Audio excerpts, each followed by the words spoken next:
be beginning with panel 3 of our day shortly. I welcome you all to the third panel on the second day of the Raleigh Literary Festival.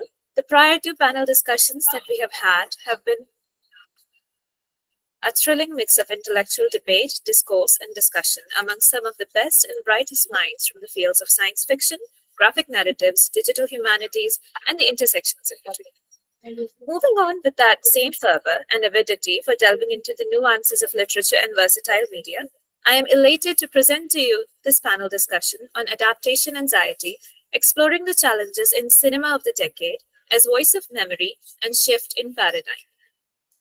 As cinema continues to develop and reflect the world around us, the difficulty of adjusting to mutating paradigms of memory, representation, and cultural awareness has become a topic of increasing discussion. The stories crafted and the points of views accentuated in cinema have undergone considerable changes in the last decade or so, with screenwriters especially facing innumerable challenges at the level of cinematic adaptations of a literary work. The panelist that we have with us today is particularly well-suited and well-versed in the art of portraying words as pictures. I extend a hearty welcome to Mr. Darab Farooqui, celebrated Bollywood screenwriter and an undisputed master of his craft, as is evident by his notable works such as the movies Dear Ishqiya and The Notebook. With a passion for writing and literature, Mr. Farooqui is undoubtedly a medium of insight on problems of adapting to a changing cultural environment, the issues of portraying diverse perspectives in film, as well as the ways in which cinema shapes our collective memory. To moderate the session, we have with us Mr. Dhruva Harsh, who is himself an illustrious personality in the realm of writing and filmmaking, a director, producer, playwright, and a poet. As an independent filmmaker, Mr. Harsh has written and directed several films and short films, including Do I Exist? A Riddle, and Harshit, which has the prestigious accolade of being the official selection for the International Film Festival Hyderabad, as well as the official selection at the Ozark Film Festival USA in 2015. So, without further ado, let us commence with this panel discussion, where we are sure to encounter thought-provoking insight into the art of filmmaking and scriptwriting. Over to our panelist and our moderator.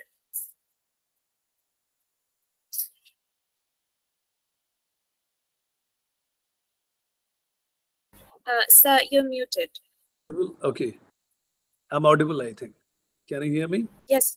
Yes, you're audible. Hi, Darab. Hi, most welcome. Hi, Dhruv. How are you doing? Hi. Yeah, nice good. Nice to meet you. Where are you? Are you in Bombay or outside of Mumbai? I'm in Bombay. In Bombay, yeah. We are in Bombay. So let's start. Need not to, I think, introduce anybody, neither you nor me, because ma'am has already introduced us. So our topic is, adaptation anxiety. There is always anxiety in filmmaking, as you understand. You have already worked with Gulzar Saab and Vishal Bharadwaj. So you understand better, what kind of anxiety we come through while, choosing text and, converting it into a film. So without any delay, I would love to ask you, what do you mean by adaptation? And what are the challenges one faces as a screenwriter? I don't know. So, I don't know. You guys can hear me clearly, I hope. Yeah, we can hear you.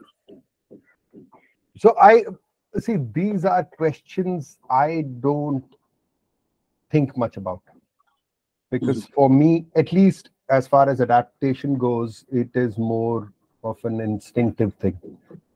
Why? Because of the fact that if you've chosen to adapt something, there is something in the core of it that has attracted you, which has moved you. So primarily what I try to do is, even in matters of stories, not just adaptation, because I kind of feel that everything is an adaptation, because everything starts with an idea, and then you're adapting an idea to a screenplay. So for me, it is the core of it is always the idea. And if you can do justice to it, if you can remember it, that okay, this is what I strived in the starting, this is what I wanted to make.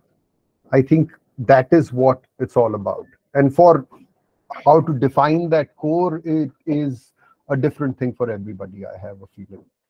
Because for me, the core of every story is something which moved you immensely. And that's why you decide to spend 6 months of your life, or 10 months, or a year, or 2 years on some subjects. So for me, adaptation is more of following the core of it. The better way, possibly poetic way of putting it, might be that it is that flame, or rather the spark, the first spark that you follow. And for me, books are also like that. So I don't really believe, just further expanding on the idea, I don't really believe on following anything to word. It is more about whether, because sometimes some literature, sometimes some ideas meander, but movies especially are just 2 hours mostly. You're aiming. Yeah, so you can't contain the whole, Correct.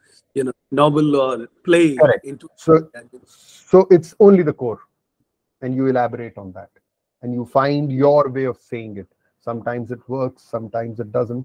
But I have a feeling most of the people who are good at their job and who really believe in it, they do a good job with adaptation. So what are the challenges? I'm saying, I mean, you have been into both the mediums, like you are a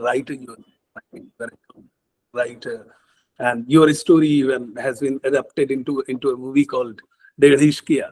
So when you were collaborating with, brilliant mind of the industry, brilliant mind of Indian cinema, what were the challenges, I mean, you have gone through? I mean, you may have long time conversation over a story you have written with Vishalji, Gulzar Saab, and Abhishek Chaubey.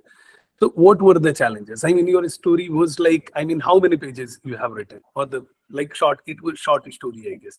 No. It was fairly elaborate, but that's not the question. See, fundamentally, the challenge is how do you find a bridge between people?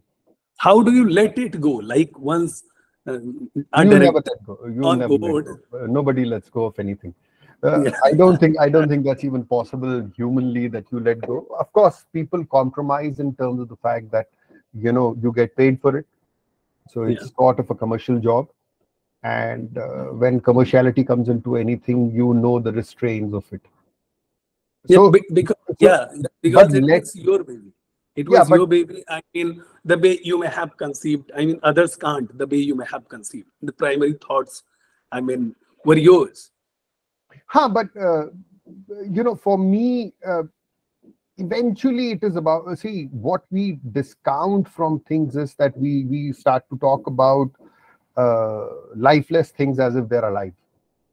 Like, for example, story is not an alive thing. It's not something, movies are not alive. These are products. It's the people behind them who are alive. So for me, adaptation and somebody else adapting your work is always going to have challenges. Why? Because people are different. And they come up with their own upbringing, their own understanding of things. And that's what is the main challenge. Once everybody believes in something together, then things are easier. Then you can question it from, let's say, let me give you an example here. Let's say I lean left and you lean right, and we start to work together. Now, same thing can be turned into something else completely. I might have written it, but you would want, like, for example, I'll give you an example. The movie Sia that came, right? I wrote the first draft of it. Sia, Manish Mundra. Yeah. So Manish Mundra's movie, I wrote. So you have written that book? Yeah. No, so I got fired eventually. Yeah. But the whole argument here was that I wrote it from the point of view of the girl, of the victim. I saw that film. Yeah, I Yeah. got for a premiere. Got a call to attend premiere. Yeah, but I went over there. so I'm explaining you how it becomes incredibly challenging at one point of time. So my point of view was that this is the story of the victim, right?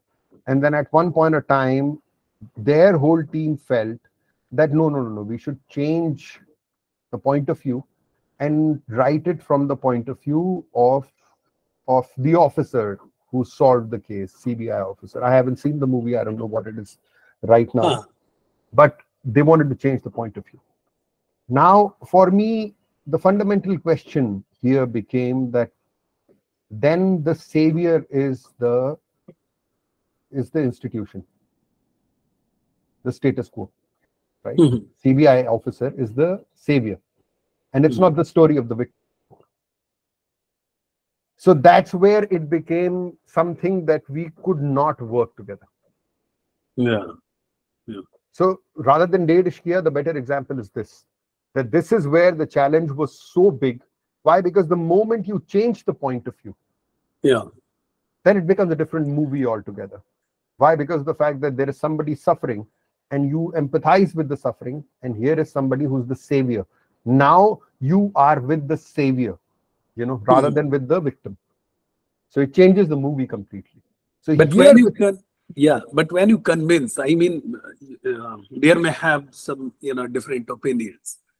Producers may have their own, way of looking at a particular text or particular work. You may have yours version of the story. So sometimes people, just try to convince. But see, the thing is, at some point, and as I started with, that movies are not living objects. These are products, right? So we can't blame movies for anything. However, we as people are a part of the society.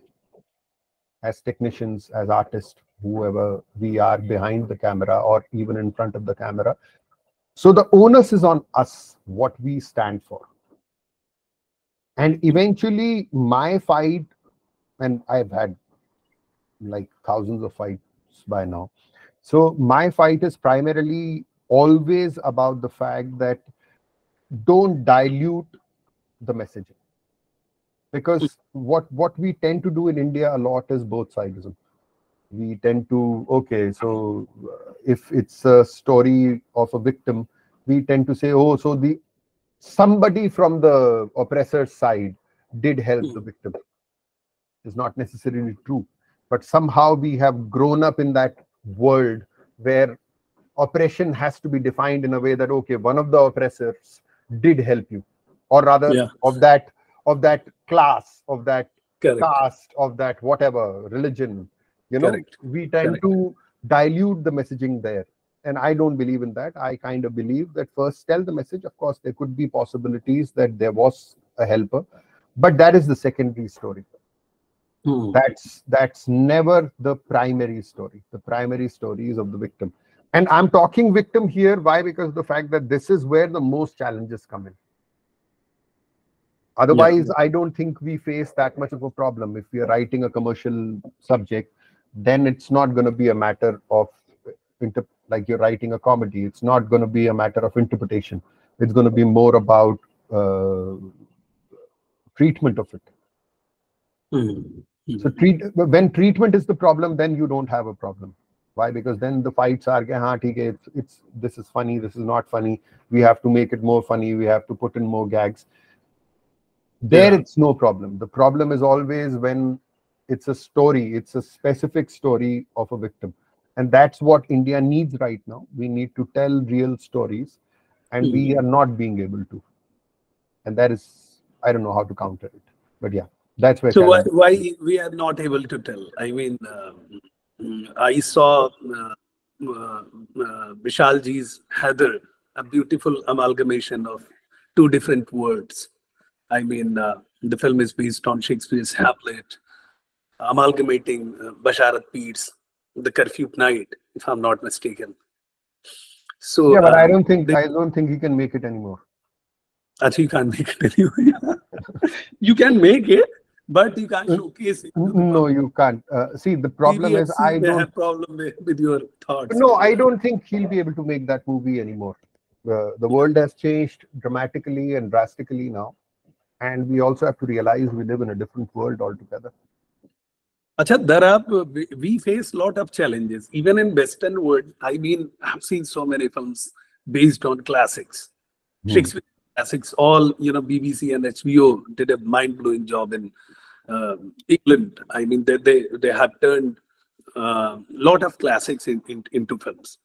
But we have started in India, in our country, we have started our, filmmakers of our country. I mean, filmmakers who came to Bombay some 4 or 5 decades ago.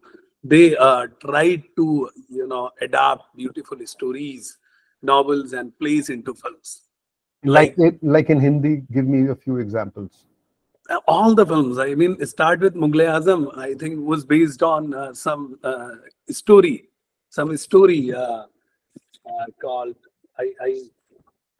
Mughal-e-Azam was based on some play called Anarkali. No, but let's talk post 80s. Let's talk post 80s. Yeah, we have to cover decade. We can't. But that was a different time. See, the whole problem is that we tend to compare it like as if it happened yesterday, but it didn't. It's been between me and that movie, there are 40 years. Yeah, you know what I mean. So in a way, what are the changes you have seen over all 4 decades? You've been no, I haven't. I'm not a student of 80s cinema or 70s cinema for that matter. I kind of look at it when I joined the movie industry, and when I joined the movie industry, it was, I think we are in a better state than what we were at that point of time. At that point of time, things were terrible. Why? Because the fact that image of the hero had become bigger than the story itself. Like, for example, Shah Rukh Khan's Raj or whatever was the hero, and then there was nothing. And previous to that, there was this angry young man called Amitabh Bachchan, and Amitabh Bachchan kind of, you just had the same character, and they built stories around him constantly. It's the same character in different situations, in different worlds. Then there was Shah Rukh Khan in different worlds, but the same character all over again. So I think at least in 2010s, we moved on from that point, and we have started telling stories which are more local, which are more Indian, which are more serving to the world that we are in. So yes, we have become a little better than before. Better than before in terms of what? Like, there's a lot of politics involved into filmmaking right now. I mean, was it involved? I mean, when you came to Bombay? No, okay. 80s, 90s, or? See, so it's mostly about what we, right now, what we're going through is at least people are interested. So we Indians have, and this is something which I'm going to make a big comment, but fundamentally we are not interested in ourselves. As what is our society, who we are. We're not deeply interested in that. And that is like, for example, if I compare it to Malayalam cinema, they're deeply interested in their society. They want to understand who they are. Yeah, their stories are more human than the stories being produced in... No, more about themselves. In Bombay, yeah. More about themselves. See, eventually it is going to be about, like in America, the whole 70s was about, let's tell the stories of people. And they have fascinating stories. In India, we tell stories of heroes. And that is a problem. A hero is like packed in a box. There is a whole thing which is there's a kind of packaging. Where hero is going to be a hero, and this is a question which I very often ask to a lot of people in Mumbai, which is that yaar ye hero tumhara pehle din villain ko maar sakta hai because he's so capable. why am I watching the rest of the movie? You know? So there is no graph to the hero. The hero is the hero. And at least now we are moving away from that. At least past 10 years, 12 years, we have seen stories which are more about people. And I think that's a great development right now. So, yeah, I mean, let's hope it's going to get better with time. Yeah. What will you say about the Western world? I mean, Europeans, you may have exposed to the European cinema. So what are the differences? I mean, BC. See, the problem is in most of the art comes from middle class. Middle class creates art. You know why? Because of the fact that somewhere they have enough money to survive and still look at themselves. In India, we don't have a middle class. 85% of the people have no money in India. I think 70% of the people in India make less than 10,000 rupees a month. How are they going to tell their stories? And the middle class is so small that eventually the middle class and the upper class merges into kind of this small bracket of 5%. Like, I am not even middle class in India. I might be rich. And I'm not even, if you compare me to a European country or America, then I am poor. However, that is the thing. See, they can afford. See, art is something that you can only do if you can afford it. The affordability factor of art is very, very important. As a matter of fact, if you look at practically every civilization, starting from great art was happening when India was like the BC period, India did create great art, right? Similarly, Greeks and Romans created great art. And in the medieval period, Muslims created, the whole Islamic civilization created great art. Simultaneously, China was creating great art. But there was commonality in it. All the people who create great art come from well-off civilizations. I think right now we don't have, of course, there are going to be people who will still be doing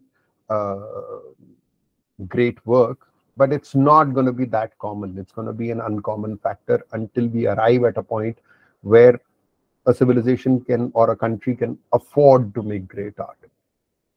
I don't think we have arrived there. I don't think we are there yet. So we are not creating great art anymore. I don't think so. I mean, yeah, I had one conversation with my CCO, the company.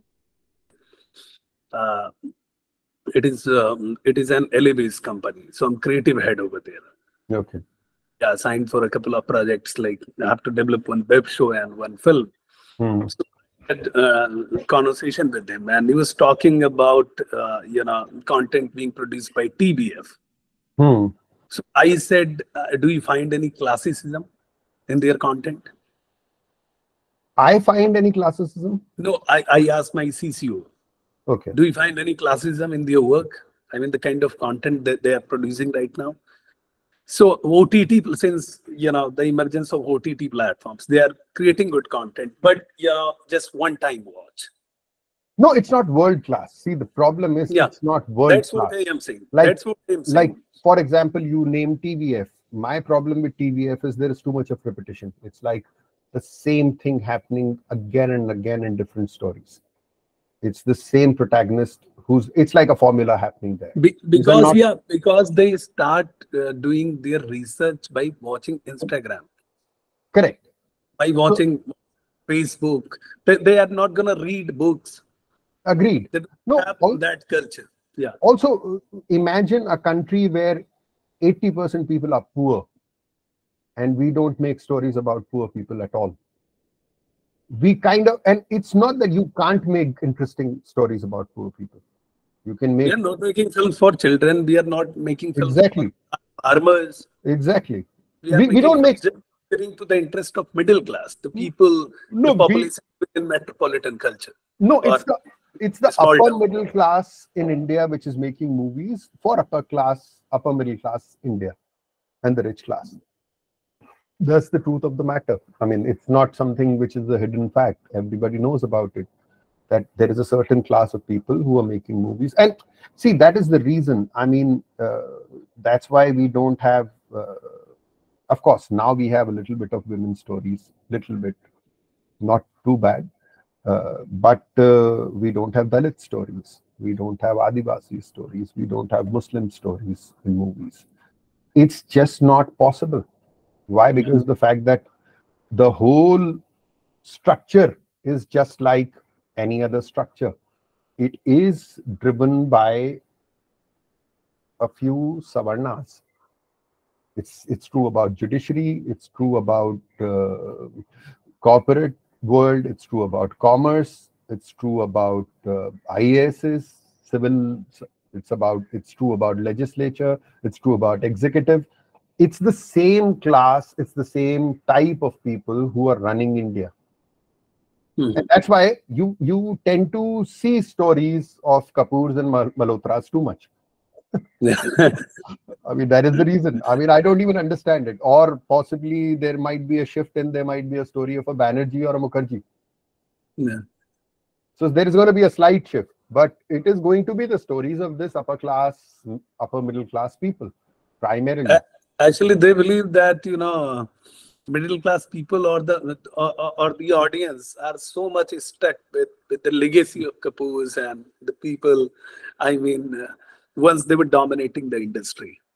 So no, people tell stories what they know. These are the people in power. They're telling their stories. See, there are two types. Most of the people are, and I'm going to give two great examples here. Like Woody Allen. Woody Allen constantly wrote great stuff. However, he wrote stuff which he knew. It was a very small box in which he wrote stuff. This is the world he knows. He's going to write it. Yeah. And then and make it also. And then there is Stanley Kubrick. He constantly wrote and made stuff which he didn't even understand. Stanley Kubricks are going to be a rarity. Always, anywhere in the world. Yeah. Expose the whole Illuminati culture of America before us. But that's a different discussion.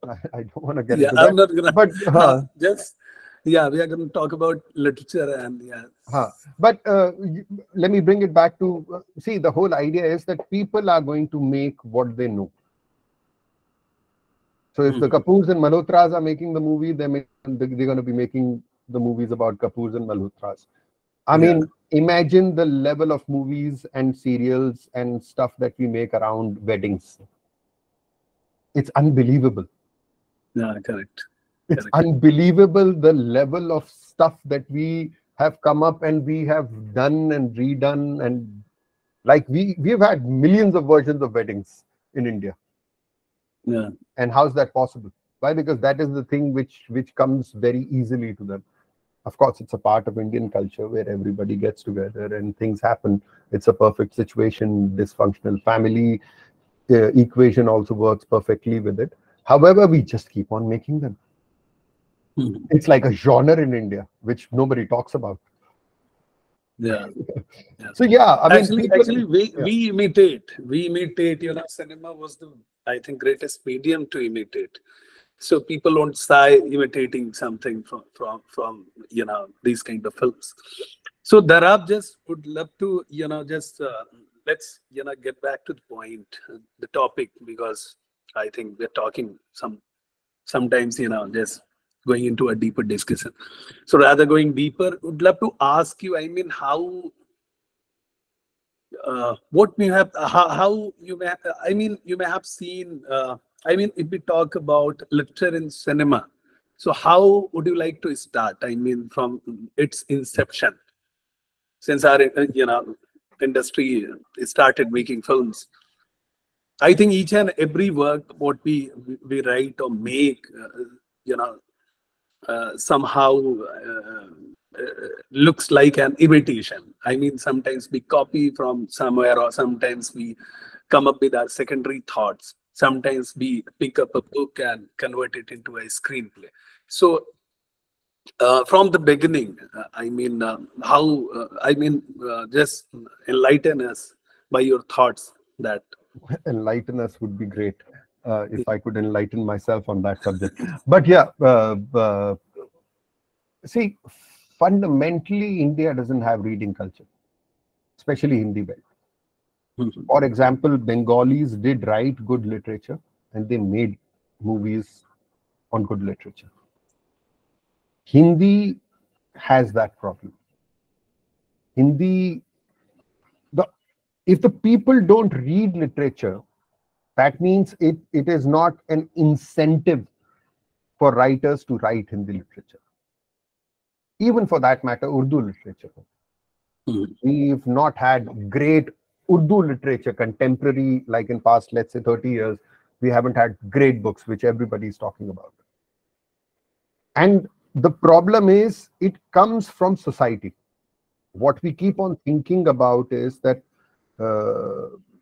as if movies are outside the society. They are a part of the society.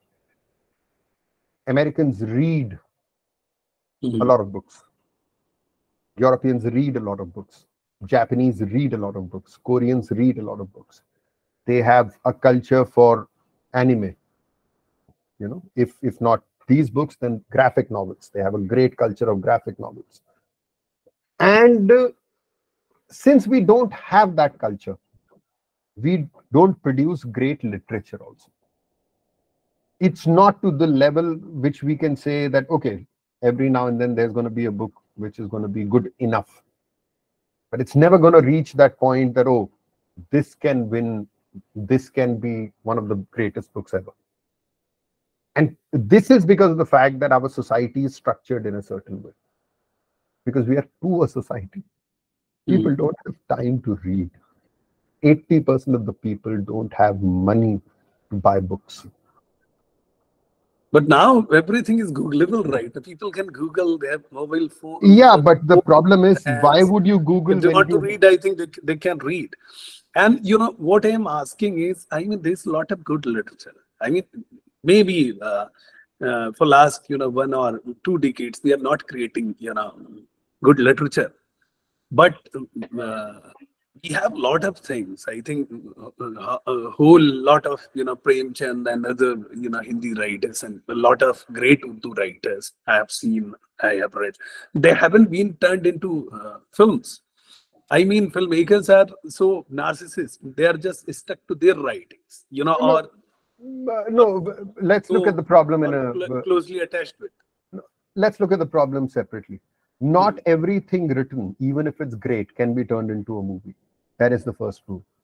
You can never forget that, because movies work in a certain structure. They need a certain narrative style. So not everything written can be turned into a movie. Of course, it can be great literature, but if it's written in a way that, which has a lot of internal monologue, it cannot be turned into a movie.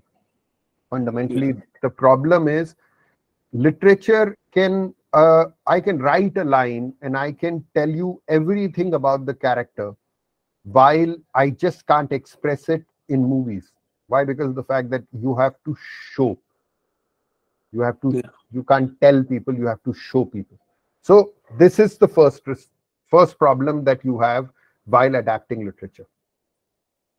That most of in India, we tend to choose styles which are very, very, where, and I've read, I don't want to name names, but I've read quite a few books where, at least in Hindi and Urdu, where the writer chooses to tell the story from his point of view. Yeah.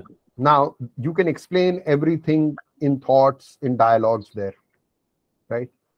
And that's hard to put on screen. You just have no way. Either you go into a style where there is a constant voiceover going on, and voiceover is a crutch. We know that in screenwriting, that voiceover is something that you use in the worst case scenario. Yeah. Or it has to be inherent part of it. In theater, you can use in theaters. I mean, but view voiceover techniques can be used in theater, but not in films. It is not ideal. It's not. There is a book called The Reluctant Fundamentalist, written by Mohsin Hamid, famous Pakistani writer.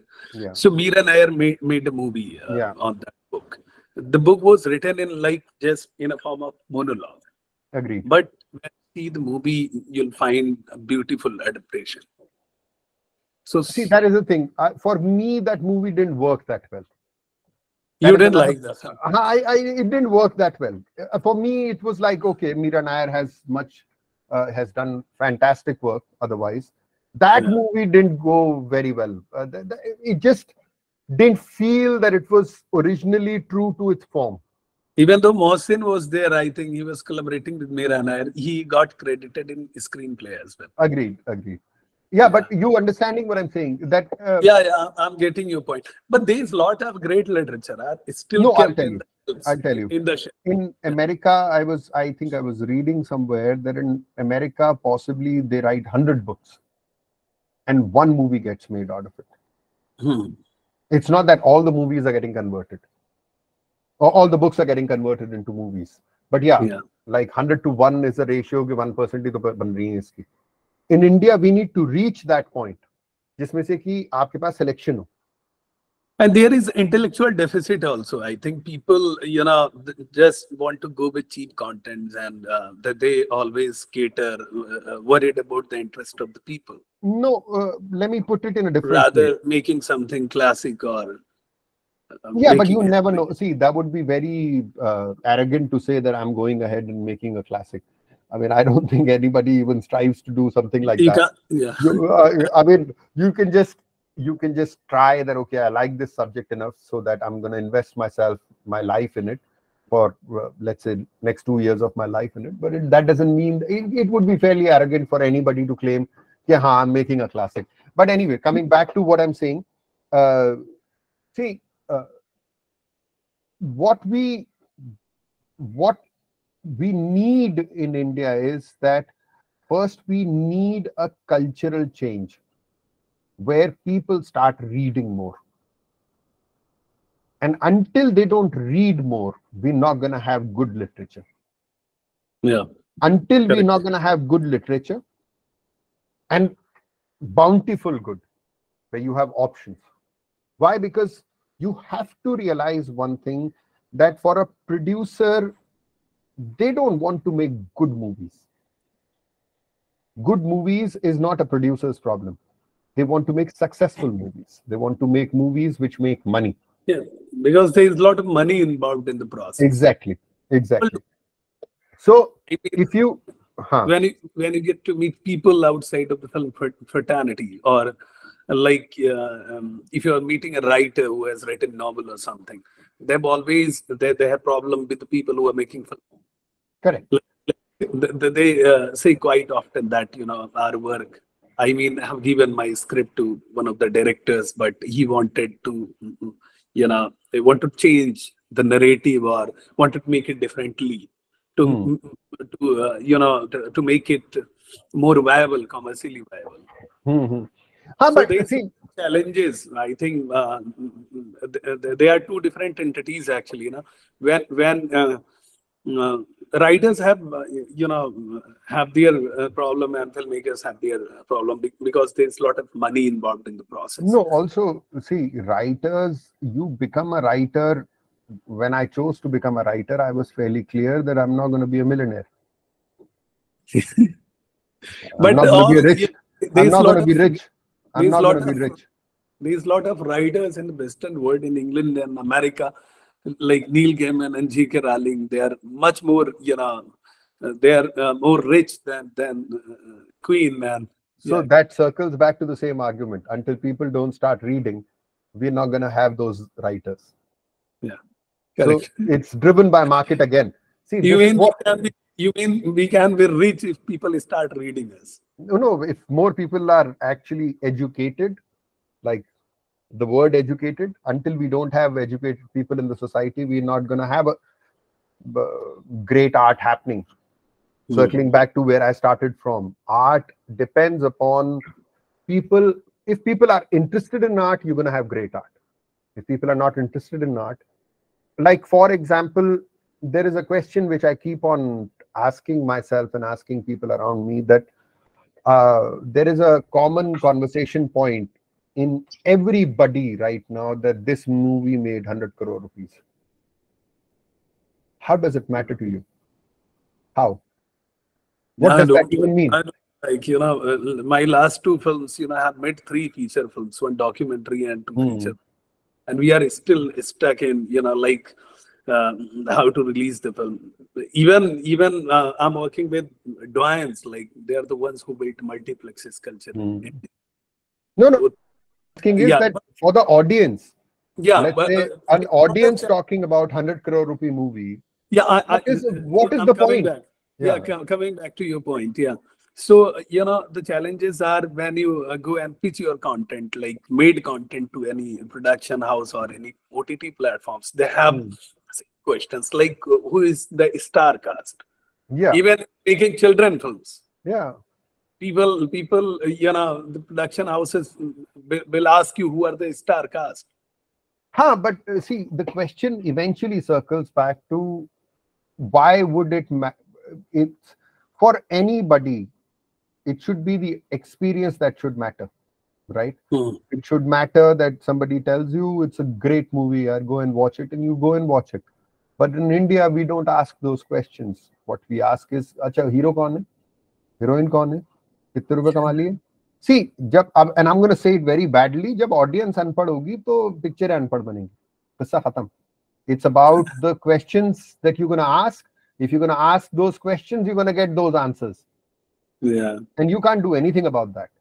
And that is the way it is. Okay, by in one sentence, you can't say, "Ke yaar, Hindi movies, we don't make great Hindi movies." And then 2 minutes later, you say, "Yaar, wo fana picture ne 100 crore rupees kamaye the."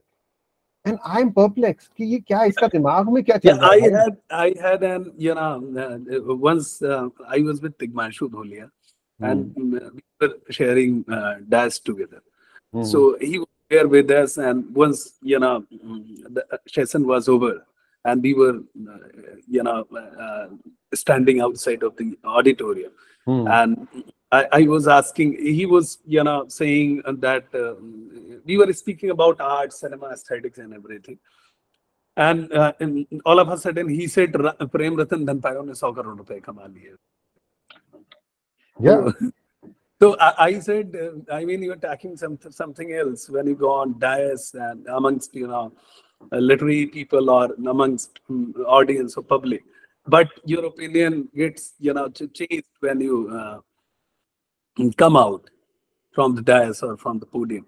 So he said, this is the reality of our film industry. I mean, people put their money, just want to get their money back. No, I'm going to say something political, and this is something which I say very bluntly to people now. I read some of your, poems, the recent ones. Shaheen Bagh, I read. Just hold on a sec. I think I'll have to plug in my laptop. Just a second. Sorry. Take your time. No, I'll just do it in a second.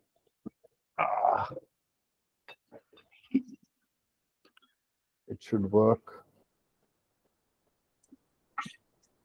Yeah, it's back. Sorry. So, no, see, the thing is, we also have to see the world that we live in. You can't, literally, people who are promoting absolute propaganda are ruling the country right now. You can't decipher between people who just sells you absolute bullshit, right? People are selling you absolute bullshit, and you say, "Oh my goodness, this is fantastic," and then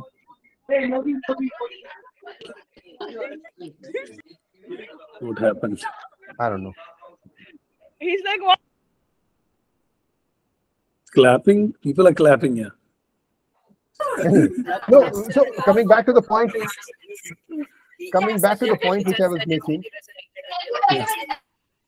So Darab, you are absolutely right, because the kind of films we are producing right now, and yeah, they people who are making, I mean, filmmakers who are making such kind of films. No, I'm going to ask are- I'm going to ask a more recent question. And in the thing, they say that Kerala story is based on. now we are, they are the representatives. Sir, I'd like to interrupt and just say the people here, the audience here that we have around, who's also listening, just clapped absolutely on what just Darab sir said a few moments ago. Just wanted to say Yeah, that. no, Yeah, okay, yeah, thank yeah. you. It was clever. Yeah, No, I so can let me come back. Let me come back to what I was saying. So this is a question I was asking somebody that. So there is a point in the movie where they tell people there's this Muslim girl who asks she has some objectionable thing to say about Shankar Bhagwan or stuff like that, where she questions Hinduism, right? And I was thinking about it. I was thinking about the fact that, so what is the source of this? What is the source of this information that a Muslim person asks this question to this Hindu person? Mm-hmm. What is the source of it? In reality, the source is the mind of the writer of that movie, which is a Hindu person. So actually, it's not that character which is asking that question. The question is asked by the writer and the director. Right? Mm-hmm. And these are objectionable things they're asking about Hinduism. Mm-hmm. Right? Yeah. So who's to blame here? It's actually this writer and the director who said, written, shown objectionable things about Hinduism. These are not the things which are Muslims saying about them. Because if they are, then you need to show me documentation of it or data on it. That means they are humiliating Hinduism. The writer and the director and the producer are humiliating Hinduism by creating a fictional conversation. If it's not fictional, then show me the documentation. Yeah, yeah. Actually, However, the audience who comes out, they believe that it was done by some Muslim person in Kerala, whereas it's not. It's actually written, directed, produced by these three people who just created something absolutely fictional and humiliated Hinduism in the process. And nobody's asking that question. Yeah, yeah, right. So that's what I was saying. Now, I mean, see that what kind of stories are we making, for last 1 decade. Well, we are making the kind. They are the stories people claim that are gonna represent our country. I mean, you can't. We are making stories. We have Kerala stories and Kashmir files. The people are saying that. I mean, why didn't country send our film to Cannes? I mean, imagine the standard of those films we are talking about. I mean, and want to compete with people want to compete with the films made by Martin Scorsese and other filmmakers outside of the country. Those are pipe dreams now. Those are pipe dreams. Yeah, imagine the standard what we are talking. Or the two most successful movies in past 2 years have been Kashmir Files and Kerala Story. So let me complete. These are the two films which are the most successful films of India. Two of the most successful films in India, Hindi movies. These technically are as good as student films. They're that bad movies. Incredibly shoddy writing, incredibly shoddy acting, unbelievably bad direction. Everything is absolutely bad. These are like movies. I think some of the people who do stuff on YouTube actually have more technical prowess than these two movies. Yeah.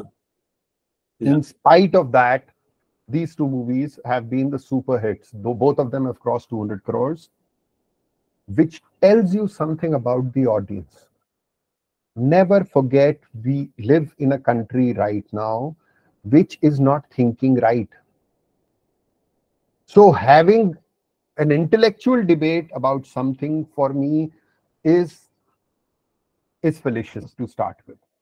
Why? Because of the fact that जब आपकी normal audience ही है और उसको समझ में नहीं आ रहा है, as I was going back to there I did not complete my point, where you are voting for propaganda. Simple. Yeah.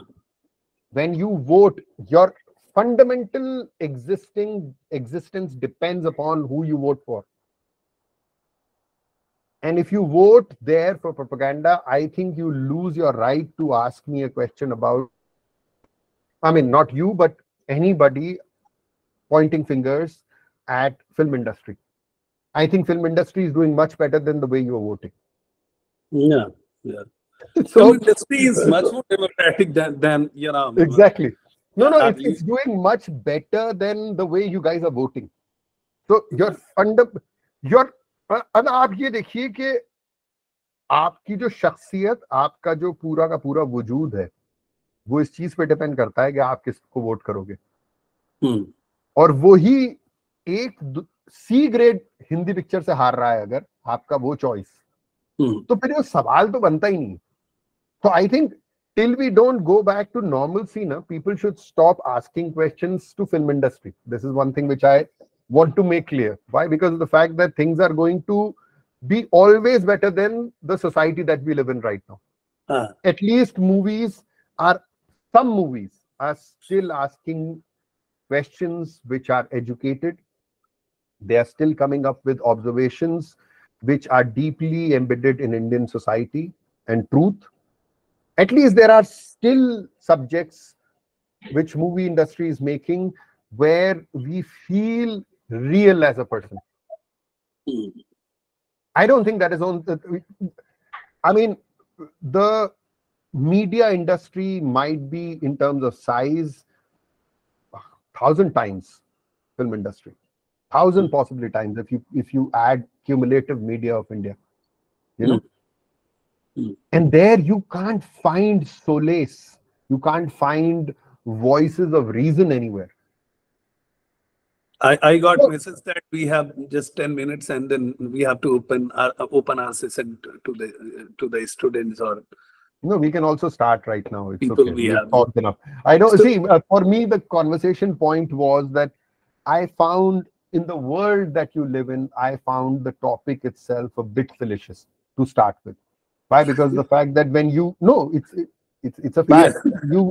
When you're barely surviving, barely. But when did we educate our people, our kids? You know, the kind of country we are living right now. How much education they have. That's not movies' jobs. They have, not movies' job, but you know, at least they deserve to be every decade to the national cinema. I mean, every decade. No, but I can tell you, I have not made a list of it, but even in 5 minutes, I can make you list that every decade we at least had 10 movies which did the job. I don't think every decade you can name me 10 politicians, 10 judges, 10 IAS officers, 10 sportsmen, 10 of any class of 10 businessmen in any decade who were doing their job. So I have a feeling in that aspect we're doing far better. Of course, you can blame us of stereotyping, you can blame us for, there are a million problems, and I can talk about million. I mean, if you say million, then I can add million more problems that you've never even thought of with film industry. However, right now, the world that we live in, I don't think anybody has the right to point fingers. Actually, I'm asking how much are we promoting, cinema in academic institutions? See, first of all, cinema is looked down upon per se in India. Yeah, people, generally talk about literature and adaptation and everything, but even in my university, film theater department introduced, much later, like just 2 years ago, I left the campus. No, see, cinema is a tool. It's not one of the most important tools, but it is a tool. It's a tool for, it can be a tool for mass communication also. It depends upon people how to use it. And what I am constantly feeling is that the way mass communication is being used in India right now, things have changed dramatically. And everything has lost sense. I mean, I think 2 hours back, I tweeted that it's going to take at least 20-30 years for India to return back to sanity. Return back to sanity. Yeah. And that is the truth. You can't have a normal conversations with people. See, eventually, every great conversation starts with a question.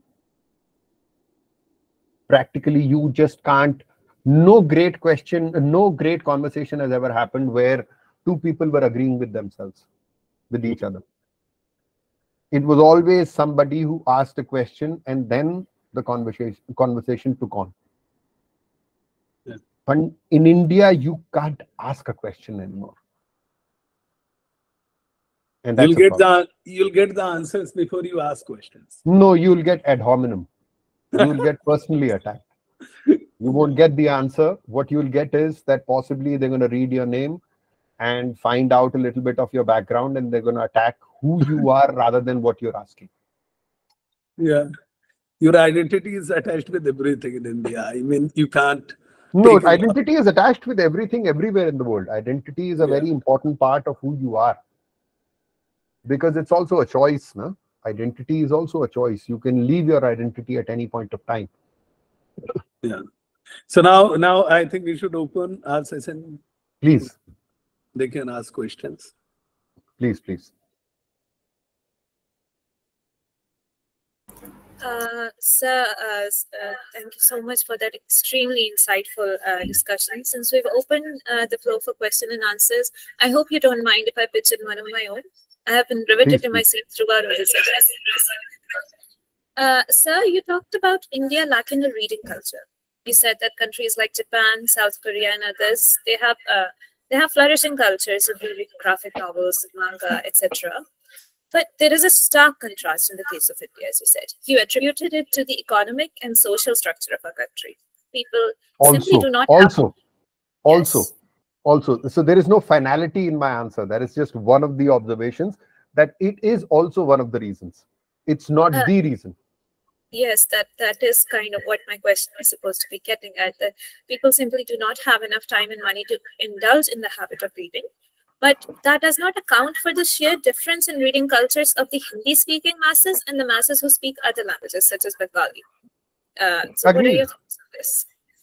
Agreed, Yes. but see, you also have to see the history of it. Like for example, let's say Hindi and Urdu are not old languages. These are not very old languages if you look at them historically. Punjabi is an old language. Bengali is an old language. Tamil is an old language. They have a culture which is built upon years and years, decades and decades, centuries. And see, everything happens with time. Sometimes it's forced upon you through state. If the state has enough, what should I say, intelligence, they're going to force a certain culture on you. If it's good, it works. If it's not good, it doesn't work. But what you're saying is that it's absolutely true that it's not true about all languages. But it's, since I belong to Hindi movies, Hindustani movies, क्योंकि मैं तो Hindi movie नहीं बनाता, मैं तो हिंदुस्तानी picture ही बनाता हूँ, तो मेरी, in my culture, in my sphere of influence, it is not true. And I was specifically talking about that. Yeah, that's the answer. So we could reach the conclusion from that the idea of a reading culture is to a large degree affected by how much of a history a language has. Also, see, okay, let me put it like this, that this is a session which is short. And Noam Chomsky said it very nicely. He was asked once, why doesn't he go to TV debates? So he said it's basically because in 10 minutes I have to explain you things which I can't explain you in 3 books. So because of the platform on which we are right now, I can only explain you this much, that okay, these are the superficial things that are there. But yes, if someday we're going to be in a conversation which is like 3 hours long, then possibly we'll be discussing 12 points, but not right now. So yeah, and also I'm not an engineer. Sir, actually they have problems. No? The way you said that we don't have reading culture. So I think because they are university students and they might be reading books. Yeah, no, but they should look around in their relatives and their friends around them. If they are, if they are, if we in industry, there may have some intellectual deficit, but not in the universities like Aligarh Muslim University and JNU. But Aligarh University is not a great example of India. Sorry, it's a university. So great. Who said these examples? I don't know. Of course, we are not the ones who are sitting. As a matter of fact, educated people per se are not a great example of India right now, anywhere in the world. But they are the ones who define. But you know what I mean. You know what I mean. Yeah. I'm just kidding. Yeah. Next question.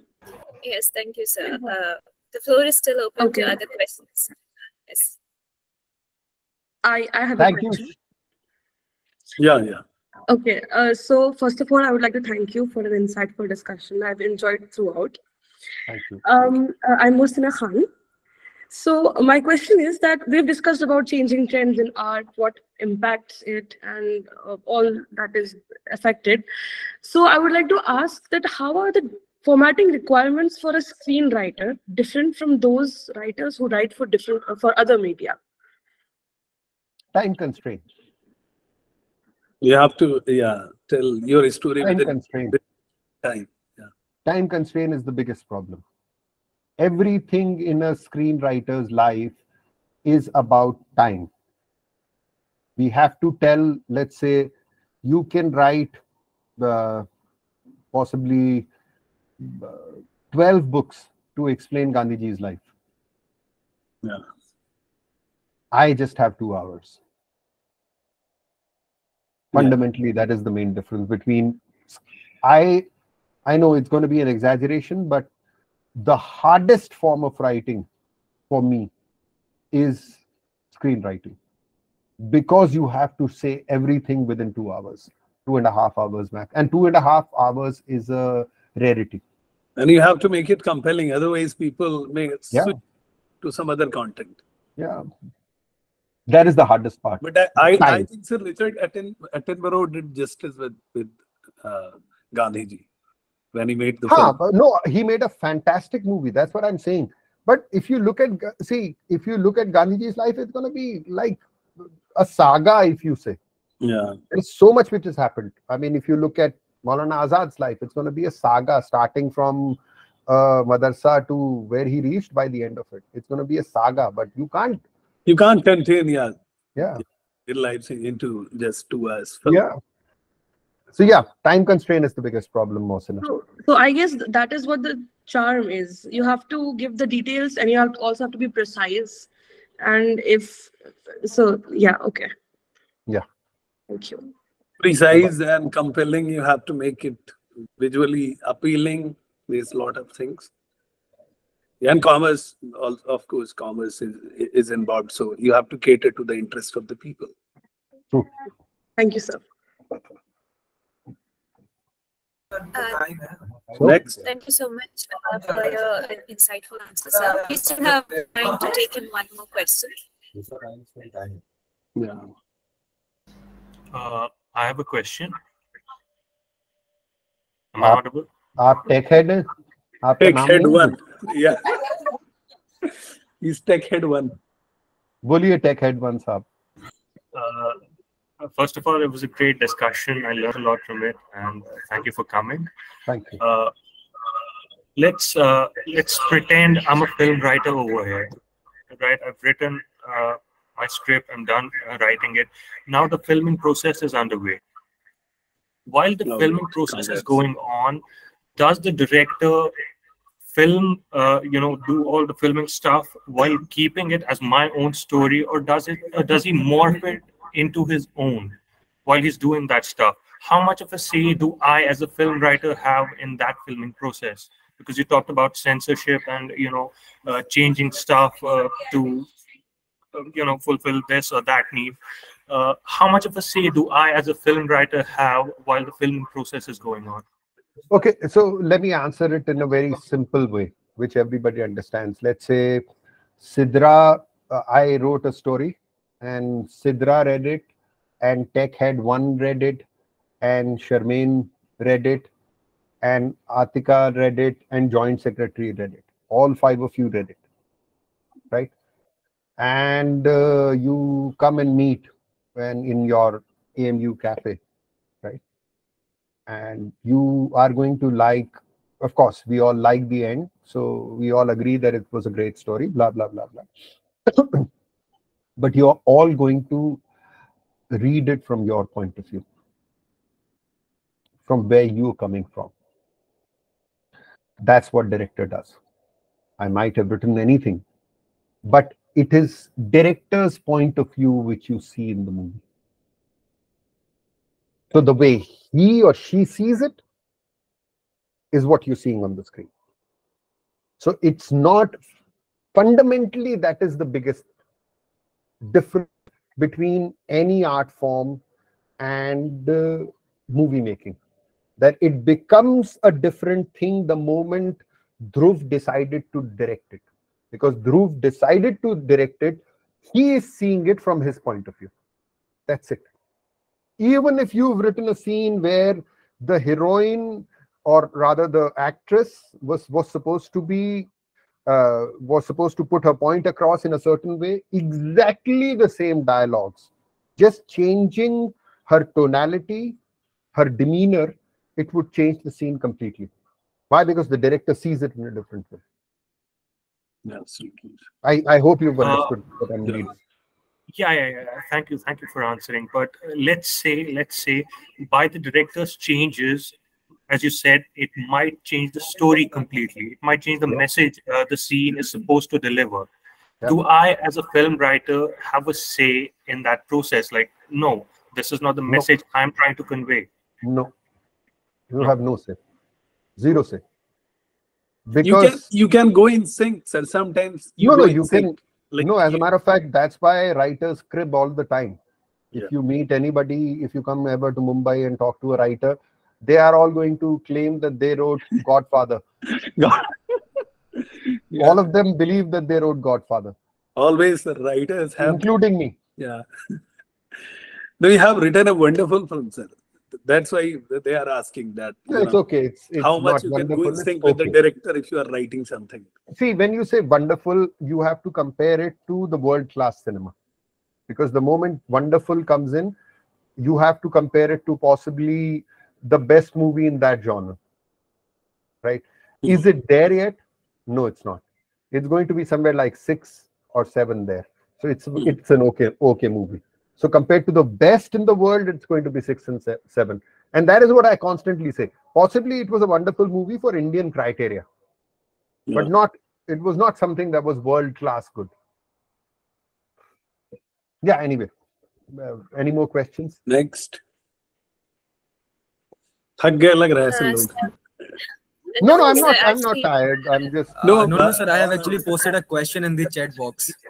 अच्छा लग रहा है और सारे लोग थक गए sir हम लोगों को सुन के. What is no, sir, exactly. It's because that your discussion has been so insightful that we are getting a constant outflow of questions from our audience. Okay, so Joint Secretary has asked, when we talk about censorship, then up to what extent do you think the movies can really be censored? The censorship body work. Okay, so I have got a very straightforward opinion on this. I don't believe in censorship. I don't believe in banning movies. No. It's that simple. I don't. However, somebody makes a hateful movie, that person should be put in jail. But the movie should be eased. Yeah. I think dialogue is important, sir, I think. We No, can't so sabotage. Dissent is no, you important. can't ban things. See, for Yeah, me, you can't ban. You can't ban. for me, the argument is very straightforward. You can't censor anything. You can't ban it.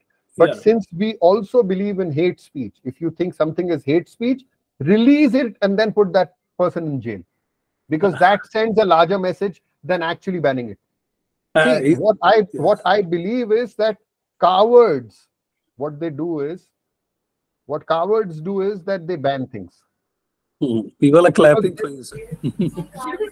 There's a lot of And sir, claps. one of the No, thank recent you. example that comes to mind when we talk about banning the movies, like in 2006, there was a movie that was released with the name Rang De Basanti, and which questioned a lot of things in the Indian administrative systems and the Indian, the structure of Indian, basically political powers. So like at that time also, the films like Rang De Basanti were releasing, so it did not get banned, but I'm not sure about the current scenarios or about the current matrix. How much is it No. still applicable, or like we still can see the emergence of such movies which can blatantly question the things without getting banned? But you see, countries don't have morality. Leaders have morality. So the kind of leaders you have, that is the morality of the country. I can give you examples about Islamic culture for that matter. When we had people who were ruling Islamic culture who were educated, we had different type of Islam. Now we have a different type of Islam. And these are all recent phenomena, as a matter of fact. The whole concept of Islam has changed in past 2-3 years. The moment they started losing power, they became a different form altogether. Nothing. Because a religion can be, if I am in the position of power, I am going to interpret the religion the way I want to. And everything can be interpreted in different ways.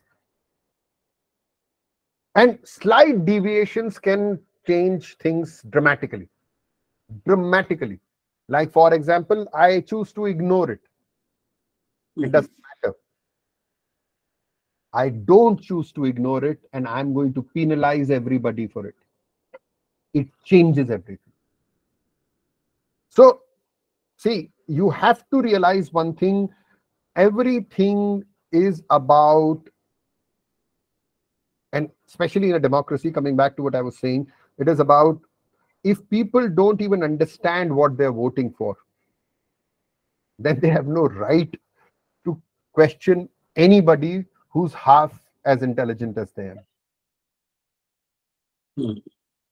Anyway, yeah. Any other question? Thank you, sir. This has been an absolutely insightful session. No, I think Neha is asking a question. Neha wants to ask a question, I think. Oh, yeah, Aisha, ma'am, all right. Just take a quick, one last question, and then, We have a question from one of our professors, a senior professor from our department, Professor Aisha Munira. Aisha Munira. Yes.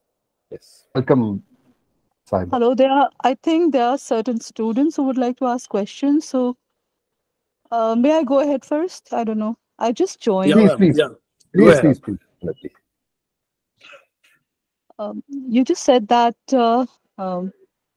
a country doesn't have morality, and the people who rule the country decide the norms.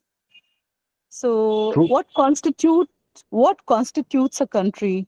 We need to define a country here, and that way, if we empty, it's a big idea, and it is some kind of a vessel in which we can put various ingredients like historical past, people, what kind of people are there living there in a particular geopolitical space, and the present realities, everything put together, and many things more, obviously.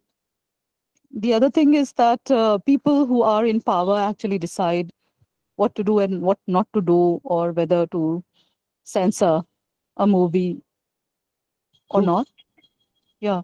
So, there's another, it leads to another point. First of all, this difference between these two things, that way humanity also is something that can be an empty vessel in which you can put any kind of qualities, values, and characteristics.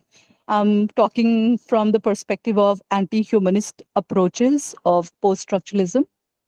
True. And yeah, and then again, another question that I had when you were speaking, I wasn't there, and so I don't have any idea what went on before I joined.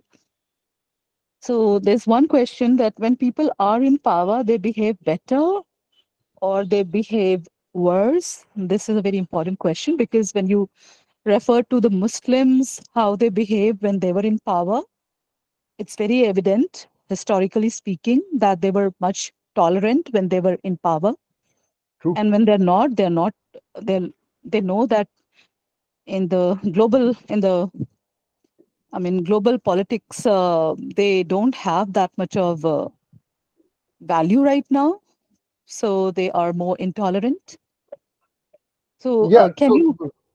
Yeah. So see what I believe, and first of all, let me start with your first question.